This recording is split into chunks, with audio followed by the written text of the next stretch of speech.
నమస్తే మిత్రులారా, నేను మీ శ్రీనివాస్ చౌహాన్ అడ్వకేట్. మిత్రులారా, వేరే వ్యక్తి యొక్క చెక్కుని ఉపయోగిస్తూ మీ మీద కేసు ఫైల్ చేశారా?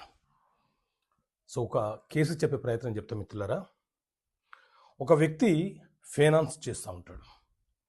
ఫైనాన్స్ చేసే వ్యక్తి రకరకాల వ్యక్తుల చెక్కులను షూరిటీగా సెక్యూరిటీస్గా పెట్టుకుంటూ ఉంటాడు. ఆ వ్యక్తి ఏం చేశాడంటే, సేమ్ ఇద్దరు ఒకే పేరు కలిగినటువంటి వ్యక్తులు ఉన్నారు, వారి చెక్కులు ఇతని వద్ద ఉన్నాయి. ఎగ్జాంపుల్ చెప్తున్నాను మీకు. పి ప్రభాకర్ అనే ఒక వ్యక్తి ఇతని వద్ద ఫైనాన్స్ తీసుకొని వ్యాపారం నడుపుతున్నాడు. ఇంకో పి ప్రభాకర్ అనే వ్యక్తి అప్పు తీసుకున్నాడు, ఇతనికి షూరిటీగా చెక్కులు పెట్టాడు. ఈ అప్పు తీసుకున్న వ్యక్తి ఎవరైతే ఉన్నాడో ఇతను డబ్బులు పేమెంట్ చేసేసి అతని